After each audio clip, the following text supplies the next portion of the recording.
আরে তোরা এন্ন বই রইছ তোকে খুঁজতাছি। এ দেখ তোর লাগে কি আনছি। ভাই এগুলোর মধ্যে কি? এই যে দেখ তোর লাগে ওয়ালেট কি সুন্দর। ইয়াল্লা সুন্দর তো। সবার লাগে আনা হয়েছে, চিন্তা করিস তা। ওদিকে তন্নাটে হারাই গেল, হ্যাঁ। প্যান্টের পকেটে থুয়ে দেশ, কাগজপাতি থুয়ে দেশ, এগুলো তো হারাই যাওয়ার সম্ভাবনা থাকে বেশি, তাই না?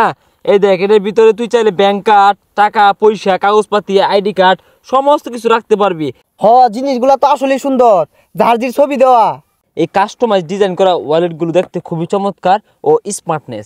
তুই চাইলে তোর বন্ধু বান্ধব যারা আছে এদেরকে গিফট করতে পারোস। আচ্ছা ভাই, এটি কই ভাইয়া? এগুলো কেনার জন্য কোনো মার্কেটে যাওয়া লাগবে না, কোনো দোকানে যাওয়া লাগবে না। তুই চাইলে ঘরে বসে বসে এই কাস্টমাইজ ডিজাইন করা ওয়ালেটগুলো অর্ডার করতে পারবি। শুধু তুই না, দর্শক আপনারা যারা নিতে চান, প্রিয় মানুষদেরকে এটা গিফট হিসেবে দিতে চান, অবশ্যই গিফট শপ থেকে আপনারা এটা অর্ডার করতে পারেন। তাদের গিফট শপ পেজের স্ক্রিনশট আমাদের এই ভিডিওতে দেওয়া থাকবে, আর অবশ্যই পিন কমেন্টে তাদের পেজের লিঙ্ক দেওয়া থাকবে। যারা যারা নিতে চান আর দেরি করবেন না, এখনই অর্ডার করে ফেলুন, নিজের জন্য নিন, আর এই কাস্টমাইজ ডিজাইন করা ওয়ালেটগুলো আপনার প্রিয় মানুষদেরকে গিফট করুন।